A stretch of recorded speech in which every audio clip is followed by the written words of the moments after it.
This is Triggered. And you will be.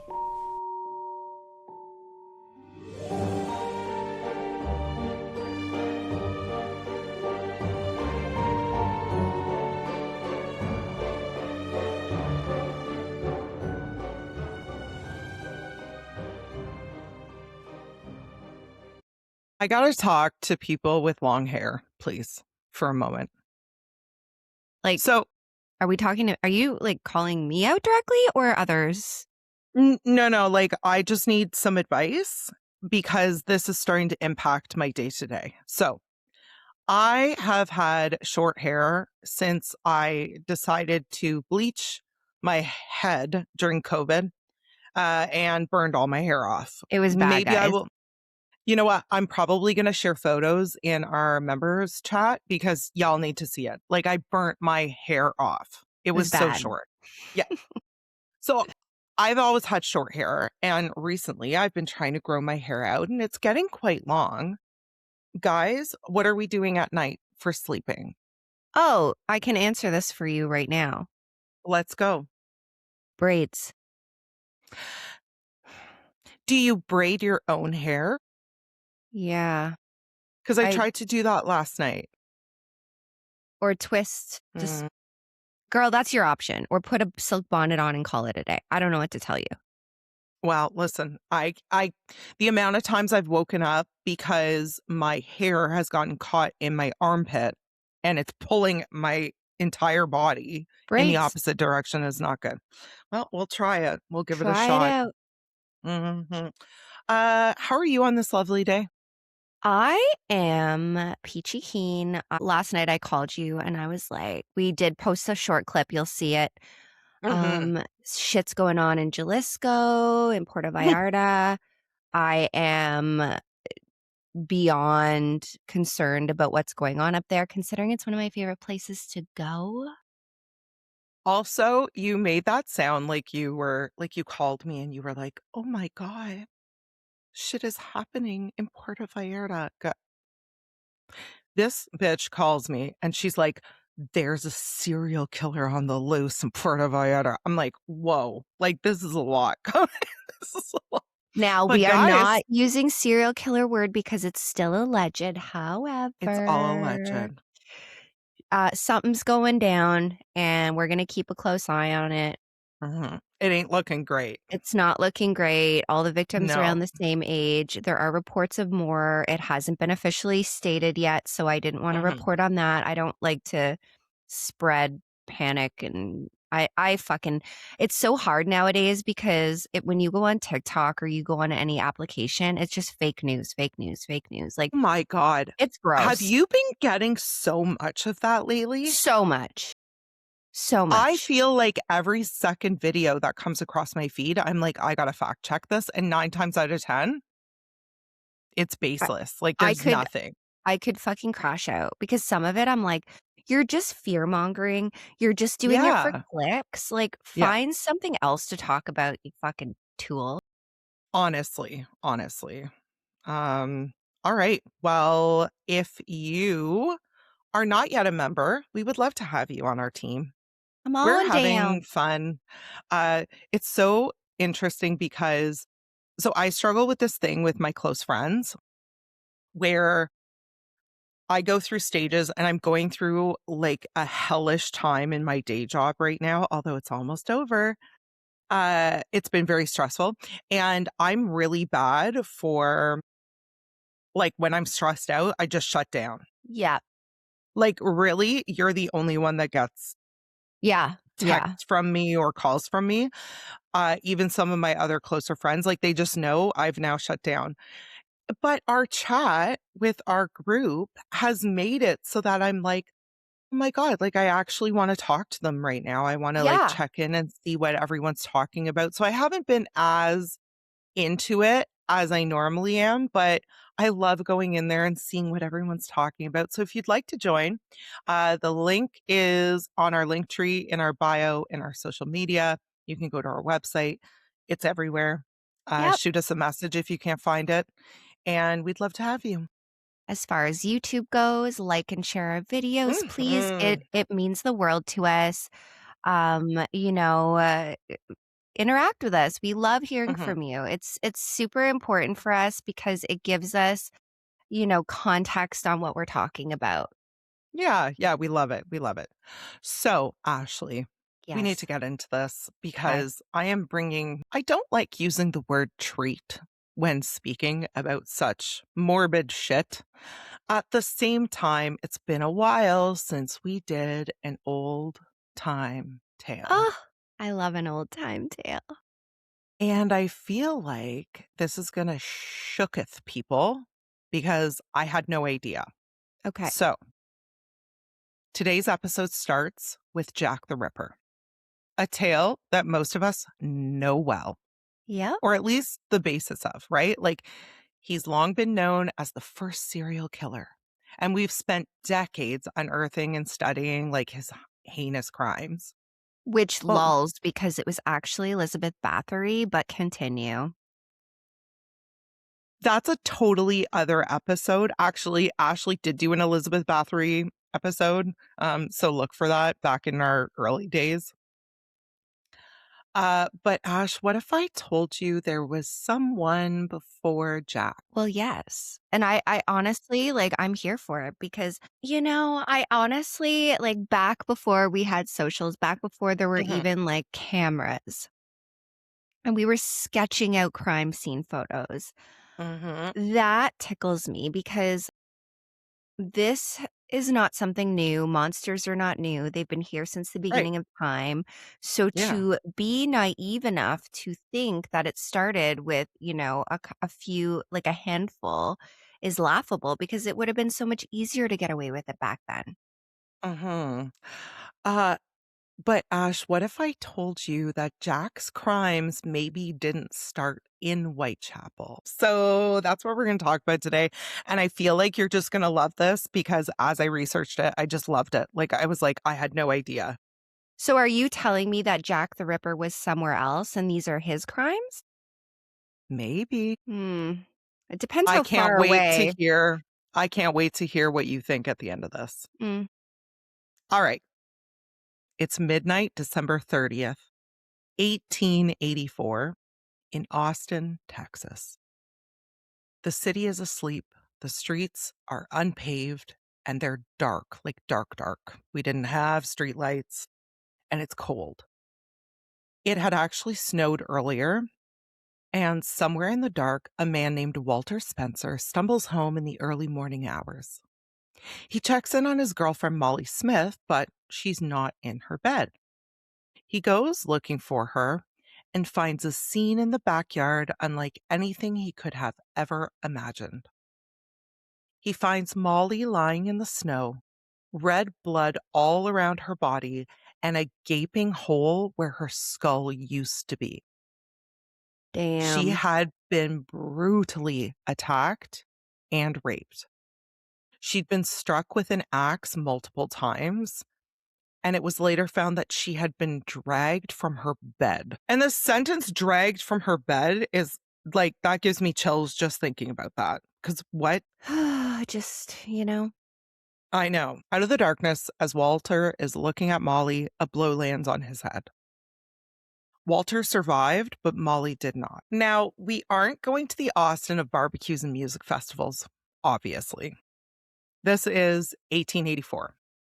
Austin was a frontier city, maybe 15,000 people, still raw from the Civil War, and about to become the site of the very first documented serial murder spree in American history. Let's go. The case we're covering today has honestly the worst title I think I've ever heard in my life for so many different reasons. It is known as the Servant Girl Annihilator murders. The Servant Girl Annihilator. Wow. Hmm. That's Yeah, I what was you like, came up with? well, I mean, I didn't, but No, I know. then I was like, calm down. That was You're like not me. rude. It was actually coined by a writer named William Sidney Porter, who was living in Austin at the time. You might know him better as O. Henry, the short story writer. He wrote to a friend in 1885, casually describing the fear in the city. He called whoever was doing this the servant girl annihilator, and it stuck. All right. Now, this case predates Jack the Ripper by 3 whole years. Okay, I could see. No, you're not even ready. You're not even ready, but we're going to keep going. To understand this case, you have to understand Austin in 1884 because the city itself is practically the main character here. Just 20 years before these murders, Austin was a cow town, population under 5,000. After the Civil War, Reconstruction brought upheaval and tension to all of Texas, and Austin was no exception. By the mid 1880s, the city was in the middle of a construction boom. So, similar to like some places that we see here in Canada, all of a sudden, within a couple of years, it's tripled its population. And that's exactly what happened here. There were new buildings going up, new hotels, new restaurants. It was just exploding. Now, Ashley, we're going to talk about some history today. And All every right. single time that we do this, someone comes after us and says that we're racist. Oh, I know where we're going with this. Mm-hmm. So let me make this abundantly clear, and I speak for Ashley. At the same time, we judge people on who they are as people, not the skin sack that they came in. Right? We don't care. Because if I didn't give it away, it's a skin sack. I don't care. I have never cared. No. We have never been racist. We never will be. This is a hill that you, my friend, do not want to climb No. because it is unfounded. When we There talk are about literally racial issues in history, Mhm. it's history. Talking about it and bringing light to it does not make one racist because it's We are fact. exactly. I am literally telling you what is found in the history books. I might not agree with it. I probably don't. A lot of shit that went on is horrific. Okay. But I'm going to tell the facts because it sets the stage for these murders. It sets the stage for what went down. So calm down. Love me, hate me. I don't care. Yeah. But I'm just laying it out for you, okay? Most wealthy white families in Austin employed Black domestic servants. They just did. Not great, Nope. but that's where we were. It was women mostly, cooks, laundresses, housekeepers. These women were essential to the daily functioning of upper class Austin households. And I just want to say this again because now I'm fired up. If I was there in 1884, I was not an upper class Austin household. I promise you, I was the weird bitch living outside of town, making like concoctions that you would send like someone quietly and secretly to come pick up for your mom. I'd be So labeled the town whore. Like, come on. honestly, like with the, relax. Yep. And unfortunately, these people were almost completely invisible to the people they served. Not my story. That's just the way it was. They lived in small cabins or quarters at the back of the employer's properties. They had almost zero legal protection, and their lives were worth almost nothing to the institutions of the city. And that's gross. I It is hate that. gross. No. And that is who this killer chose. And I don't think that choice was random. Well, and here's the thing. When you look at serial killers throughout history, who do they target? They target Hmm. people who aren't going to have family members looking for them. They target working class people. They're not Yeah. targeting someone who has eyes on them all the time, who has a huge support system. So this would make sense. Yes. Yeah, exactly. So in November 1884, a domestic servant was assaulted while sleeping in her bed, but it was non fatal.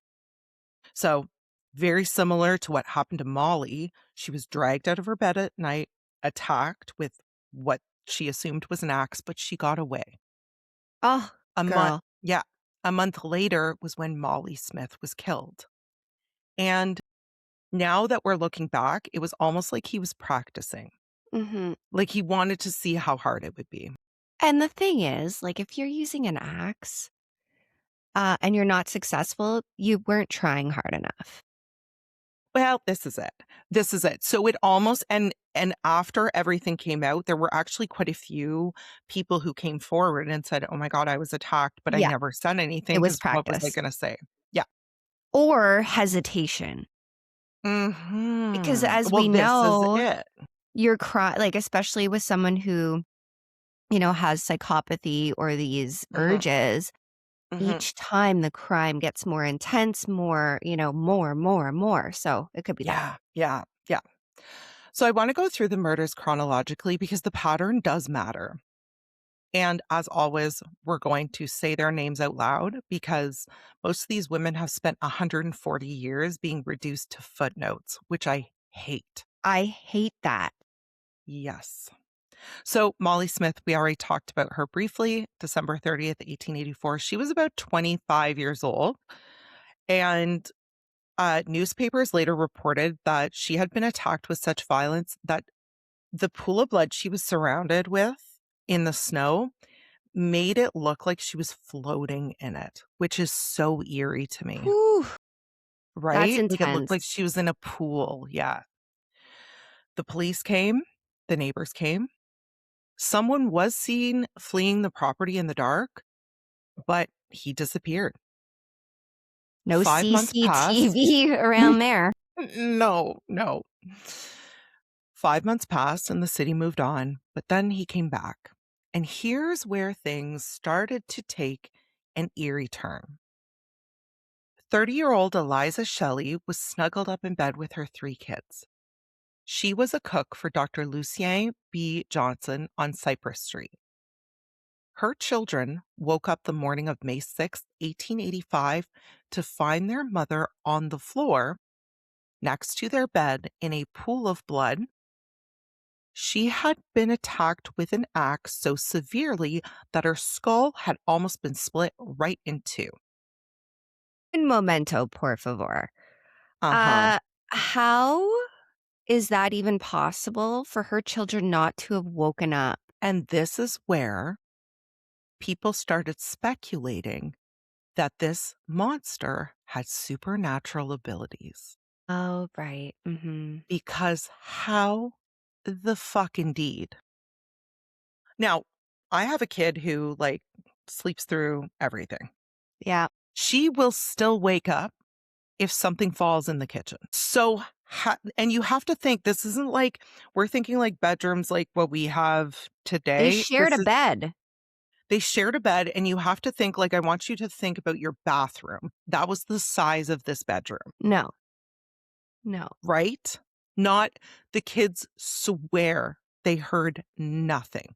Now, the only thing I can think of is, okay, so she woke up, heard a sound, got out of bed, then was attacked and but There were axe marks in the floor of the bedroom. no. So no.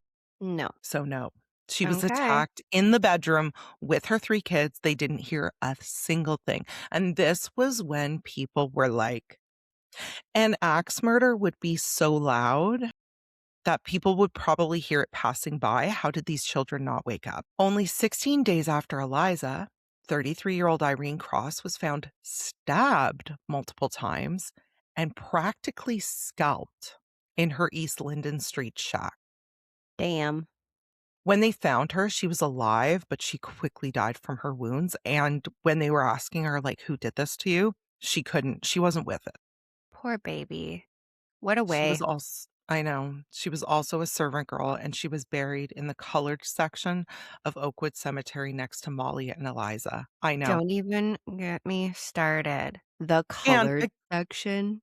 and again, we You're like, are "It's just not my telling you fault." where she was. Like, this is I'm sorry that this is history. I am. I really am. But I'm just telling you where she was buried. Okay. Alright. Mhm. So that's 3 women, 3 months. And the city was beginning to understand that something was wrong. But I need to talk a little bit about what was happening in Austin between murders because the response to these killings is a whole other layer of horror. Because, and we spoke about this before, a lot of these people were invisible. Mhm. Mhm. So, although there is record that police tripled the size of the force, And civilians did start, like, arming themselves more. They were patrolling the streets at night. Vigilante groups formed. Businesses were closing early. People weren't going out after dark, but and this is where it gets upsetting. The dominant theory was that the killer must be a black man. Course. Like, come on. Zero evidence for this, guys. None whatsoever, but it fit the racial assumptions of the time, Yeah, which is so frustrating. but if you look, And there's always been racial assumptions over the years. Like, even fast forwarding, if you even still think serial killer, what do you picture? I picture a 30-year-old white man with glasses. with glasses Yeah, who blends in. yeah, exactly. So So, this is not something, that is new, essentially. This has been going on forever. yes, yeah. And that's exactly where they were at. So the city's response was basically like, this is a black man targeting black women and terrorizing his own community. And here's where it gets frustrating. And I'm angry too, guys. Hundreds of black men were arrested, Of course. hundreds of them. Some of them were tortured. None of Which them were convicted, not one. there's a special place in hell for all the people who contributed to that nonsense. I know. And it's awful. And I hate that this is part of the story, but it's part of the Mhm. story. And in the black community itself, something else was happening. And I love this so much because, again, there was suspicion that there was something supernatural going on here because every single attack was silent. They did not hear it. Okay. So, older community members began placing candles in their windows at night, not to light the way for guests, but they thought it would ward off whatever was doing this. Hmm. Which I'm like, I'm into some candle work. Let's Uh-huh. go. Because again, they thought that this was part spirit. It had to be. It had to be a demon. It had to be a spirit because how was it coming in doing all this silent? Mhm. It did not make sense. Okay, this one's hard to swallow. So trigger warning. Because his next victim, Mary Ramey, was only 11. Yeah. Yep. August 30th, 1885. The monster came to the home of Walter and Rebecca Ramey. He knocked Rebecca unconscious in her sleep. So again, they were attacked in their bed. He took Mary, her 11-year-old daughter. He dragged her outside to the backyard wash house. And again, trigger warning, this is so deprived. He stabbed her through the ear with an iron rod and then sexually assaulted her. Olay. So when they found her, she had an iron rod through her ears, almost right through to the other side. This poor little thing. I know. The only thing I can hope for in that moment is that she went quickly because I know. what? But this is what's so interesting about this is we're seeing a change because even there was another woman who was stabbed, which was outside of the axes that he had been using previously. So it's like, was he experimenting? Was he getting No, bolder? What was that's not what it happening? was. I can tell you You tell exactly what's me. happening. So, think about the weapon. An axe, Mhm, you've got, a couple feet between you and your victim. mhm, Stabbing, more intimate. mhm. So his crimes are getting bolder, but in a sense of more intimacy. He wants more of a hands-on terror Mm, effect. It's bloodlust. yeah, yeah, Mhm. yeah. So fucked up. All right. Gracie Vance was 20 years old. Her boyfriend, Orange Washington, was 25. They lived together in a small cabin on the property of a man named William Dunham on Guadalupe Street, just southeast of the University of Texas grounds. On the night of September 28th, 1885, they had friends staying the night. Two women named Lucinda Bodie and Patsy Gibson, and they were sleeping on the floor. Our monster came anyway. He killed Gracie with an axe. Okay. And this, okay. And I know you've done this too when you've looked into like old newspapers. Mhm.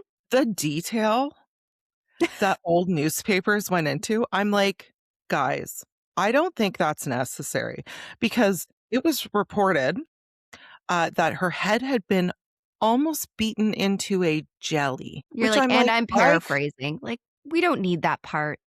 I'm like, you know what? I would have been okay the rest of my life not knowing that. That would have been Yeah. fine. Yeah, yeah. Anyway, was not good. He killed Orange with the same axe. Lucinda and Patsy were also attacked and seriously wounded, but they survived. So this was the first man that was murdered, Okay. Okay. So we're which getting again is bolder. different. Yeah. Now, William Dunham was awakened by the screaming and breaking glass and came outside.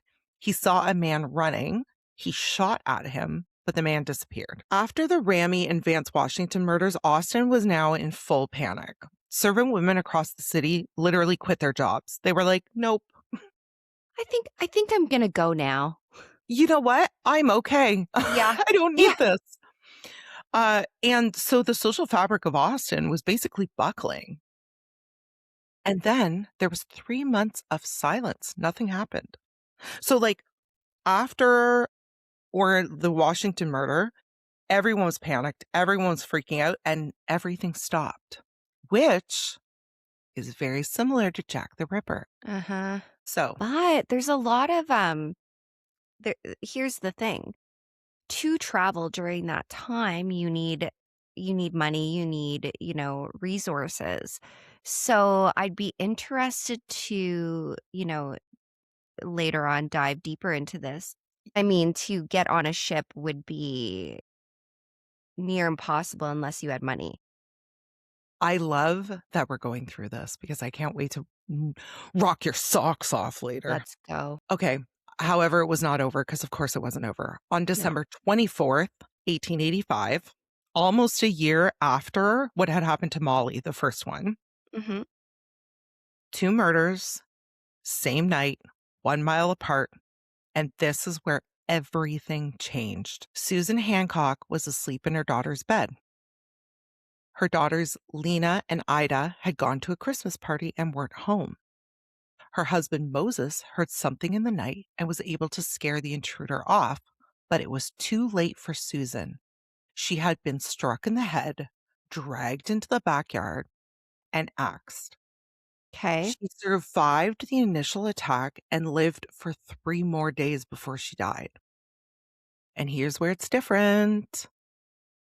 Susan was a white, wealthy woman. Mhm. One of the most, according to the newspapers of the time, refined ladies in Austin. Okay. Okay. Within hours, less than a mile away, Eula Phillips was found dead in the alley behind her father in law's home. She was described by the papers as one of the prettiest women in Austin. She had been axed, sexually assaulted, and lumber had been draped across her arms as if to hold her down.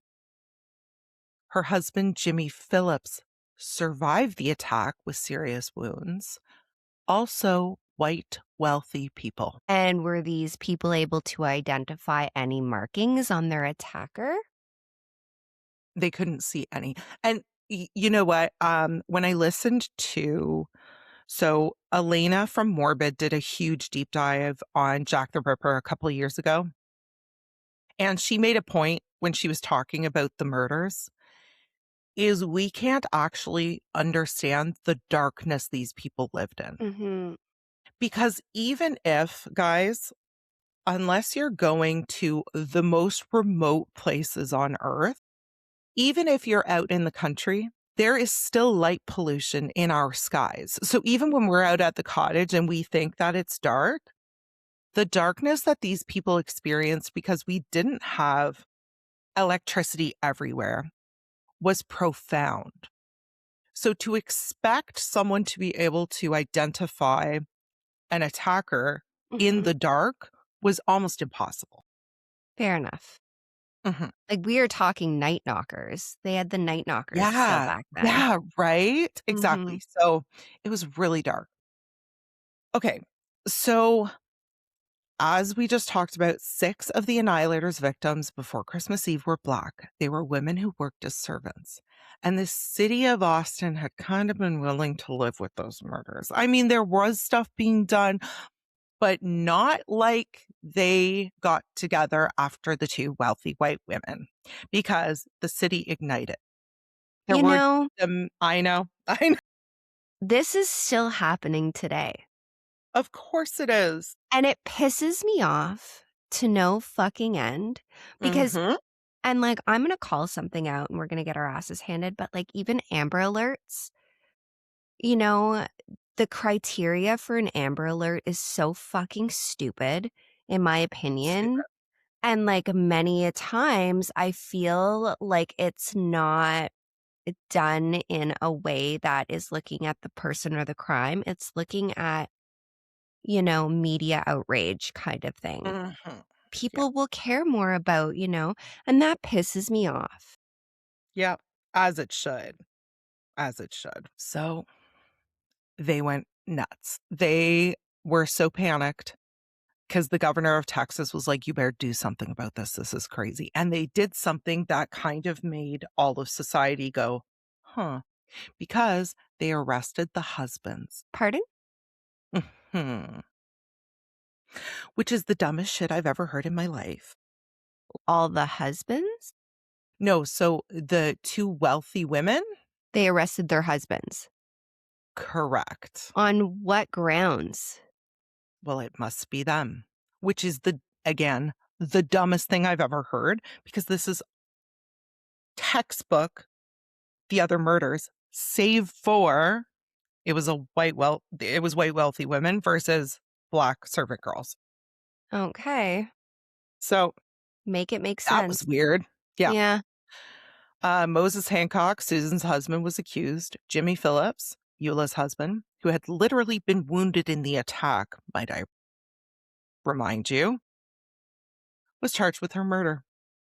The theory being floated that this was a copycat killer and that these guys had basically used the Annihilator's earlier murders of Black servants to cover the murders of their own wives, which Again.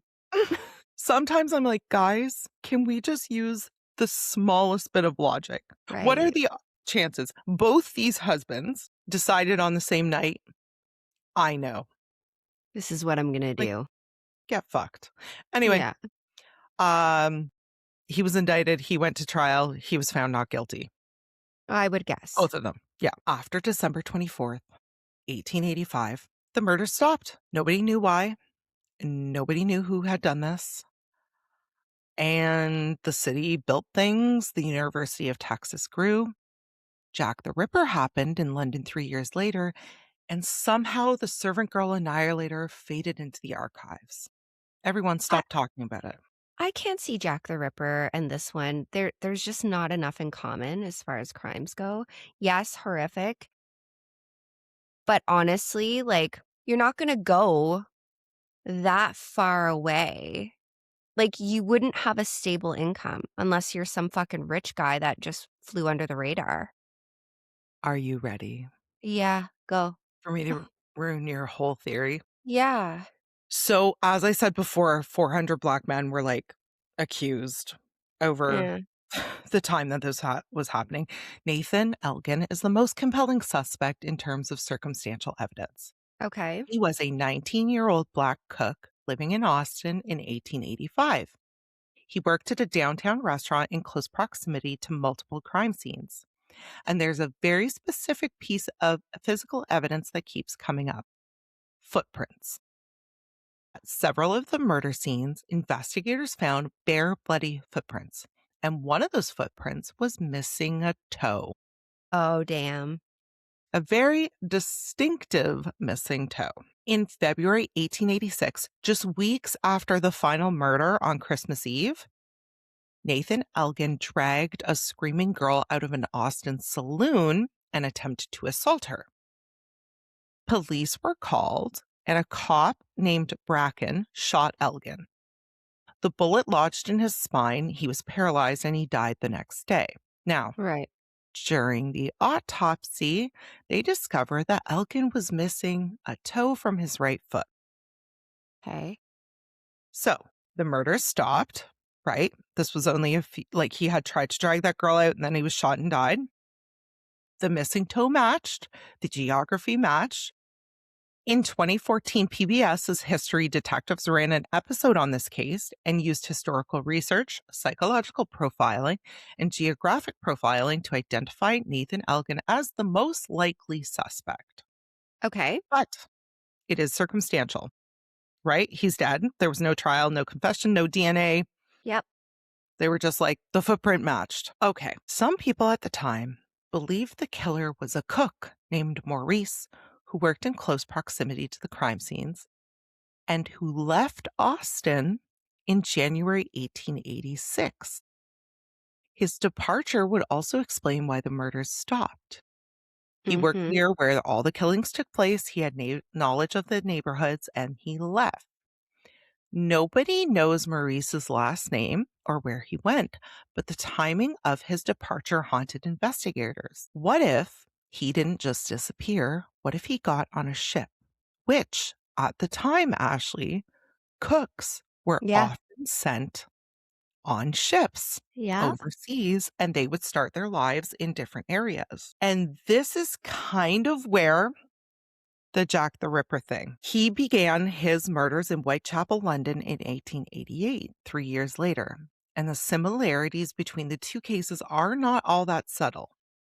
Both killers targeted women and women of lower class. And Mhm. no, I'm not saying that. History is saying that. Don't come at me. Both cases involved extreme post-mortem violence. Mhm. Both killers seem to have anatomical knowledge because the precision of some of the wounds suggested this was someone who had handled bodies or worked with cutting implements. Right. It is not easy to cut a skull in half.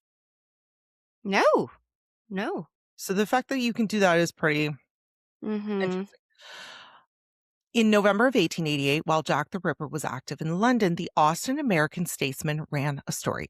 They reported that a Malay cook who ran on ocean vessels was suspected in the Whitechapel murders. They also noted that the same cook had been employed at a small hotel in Austin, Texas in 1885. Steamship records from the 1880s show frequent routes between Austin adjacent Gulf ports and Liverpool.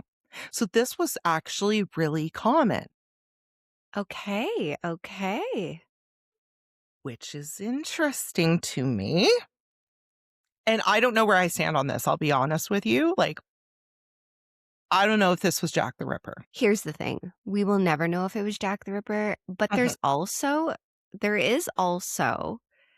the theory that could be that there was more than one killer because you have acts, Yes. then you've got, more intimate killing. So, and they were both cooks, correct? Yes.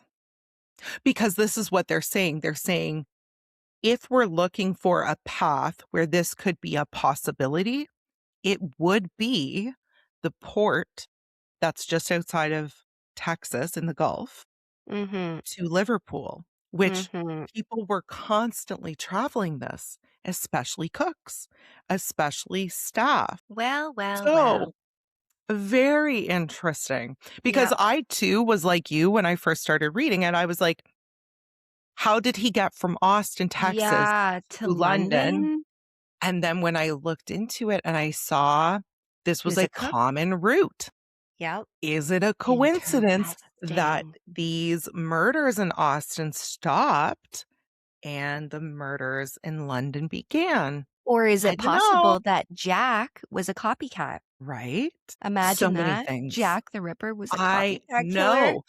Well, this is the thing, right? Like, this Mm, guy was 3 years before, and we know as human beings with fucked up psychology, some people become obsessive.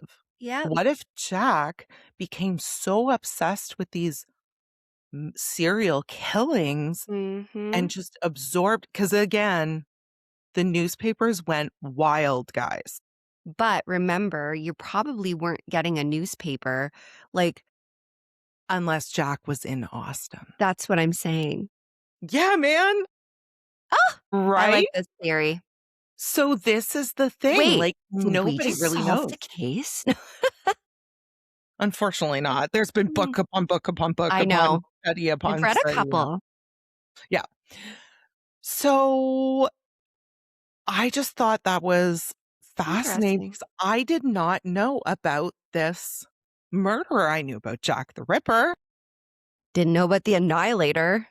No. So, a couple things I wanna talk about before we start to wrap this up. This is embarrassing because the city of Austin did not want people to remember this. Oh, right. Mhm. Police files from this era were reportedly burned in the early 1900s, Yeah, yeah. which what the That was fuck? very common. Don't wanna Well, yeah, because stain the community. exactly, like, well, we don't wanna talk about this. If we don't talk about it, it just won't happen, which absolutely enrages me because these were human beings who lost their lives in horrific ways. How many times in history, even our boomer parents, they're like, "We don't talk about Aunt They're like, "What? Francine." Yeah, Yeah, like, we're not gonna talk stop about that." It's it. like, "Come on." These Mhm. were real people. Mhm. And so Nathan Elgin remains the most credible suspect because of the missing toe. And, we can sit here and think about, well, what if it was this? What if it was that? What we just talked about is my theory is that Mhm. maybe Jack was in Austin during these murders and started to become like, I want to do this. Yeah, I want to try this. Ended up hopping on a ship, making his way over to London. And after watching how this serial killer got away with it, he was like, I know what to do. I know what to not do. Yeah. Yeah, Mhm. exactly. Because there are a lot of similarities. And obviously, Ashley, I can't do this case without talking about the ghosties. Because if any case in American history is haunted, it's this one. Well, yeah. Austin's ghost tour industry has been built in significant part on these murders. Multiple locations associated with the servant girl annihilator have been reported to have paranormal activity over the years. But the paranormal detail from this case that just gives me chills when I think about it is the candles in the window. Because you and I know if we're talking about like protection from spirits and so forth, fire is often used. So Mhm. the fact that these people were like, we know what to do is fascinating to me. Mhm. People claim that they see servant girls running throughout graveyards, throughout the areas where these murders took place in Austin to this day. And you can find like tons of cases and tons of TikToks and stuff. Whatever walked through Austin in 1885, whether it was real, supernatural, or a mix of the both, uh, it left no real footprint other than the one with the missing toe. And then it was gone. And history tried to erase it. They tried to bury this story. They tried to pretend like these women weren't part of what happened and weren't part of a systemic social break. Because again, up until the 2 white women died, Well, it yeah. didn't seem like anybody cared, Mhm. and I hate that. Um, so the victims, Molly Smith, Eliza Shelley, Irene Cross, Mary Ramey, Gracie Vance, Orange Washington, Susan Hancock, and Eula Phillips. They need to be remembered the same way that we remember the victims of Jack the Ripper, and that's our episode. I hope That you liked was it. that was a really great episode. Thank you for sharing. I thought we needed maybe a little bit of a break from all of the Yeah, horror, yeah. We um, do. which I will be bringing back to you next week. I got one for you, girl. I got All right, country. friends. Well, thank you for tuning in today. We appreciate you more than you could ever imagine. Please Mhm. follow, like, and share. We are just here for you and we want to talk to you. So come communicate with us. Come communicate with us. Please. We'll use it. Wouldn't it be fun if we could use a Ouija board to I communicate know. with our listeners? It's like, "Are you here with us?" "Yes, we are." All right, thank you so much for listening. We will see you all on Tuesday. Tuesday. Bye. Bye.